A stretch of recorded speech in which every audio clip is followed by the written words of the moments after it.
Hi again, this is Mike, the Philosopher Engineer. Well, today is April 4th, Saturday, and it's time for another episode of Mike's Saturday Rant.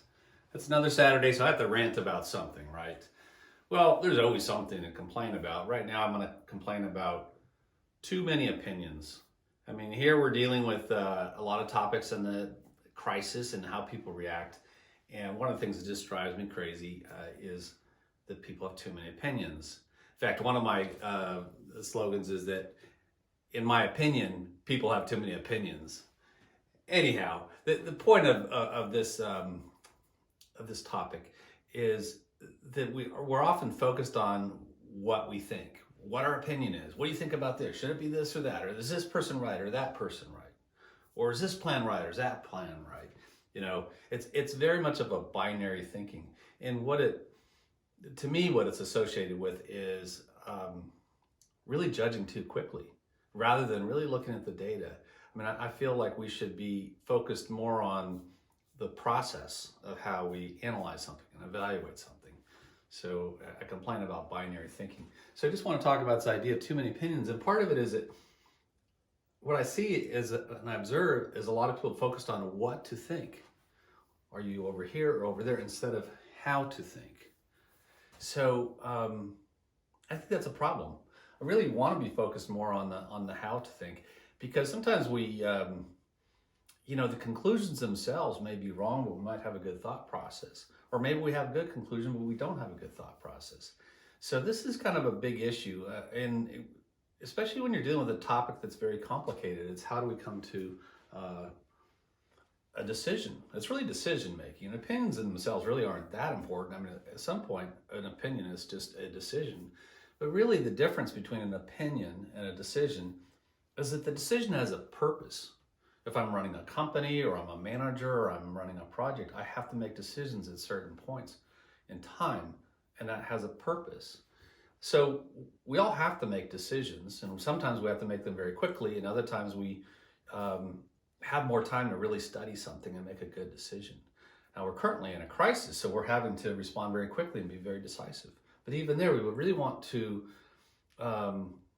stack the odds in our favor as much as possible so that our decisions, even though we're in an urgent situation, are more likely to have good outcomes. So that's the key. And this whole idea of opinions, I mean, it's something I think we can reflect on, but it's certainly something that I'm not happy with, the idea that too many people have an opinion right off the bat. When they look at a new issue, they're either this way or that way. Why not just be neutral until let the evidence drive it? Because it isn't about us. It's really about the evidence and trying to find out, what we should do, what decision we should make.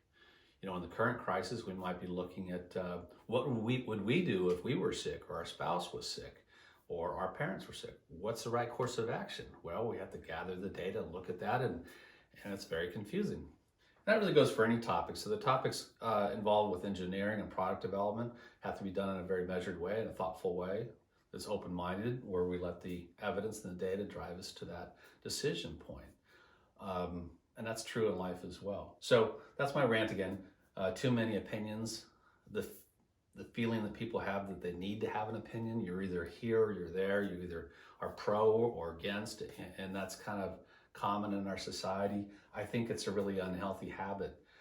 Here's another way of looking at it. What if we didn't have opinions on most things? What if we only formed our position and took a decision after we really looked at the data and tried to get all the noise out and actually look at the hard data, not what we're being told about it or someone else's view, so we could think independently, we can be open-minded, we can be curious, and we can be patient to go through those things and form a decision. That's my complaint. I know it's a problem in our society, but I think we can do better. And certainly in our work world, if we want to be successful, we have to become good decision makers. And that requires focusing more on how we think than what we think. And eventually, with the right process and the right data, we're going to make good decisions and we're going to have great results. And that's what we're after. All right, I hope you all have a great week. I hope you're safe. And we'll all kind of survive through this time period together. But again, I'm an optimistic person. I think by the end of this month that things are going to start looking a little bit better. Maybe that's just my hunch. I hope so. But but I wish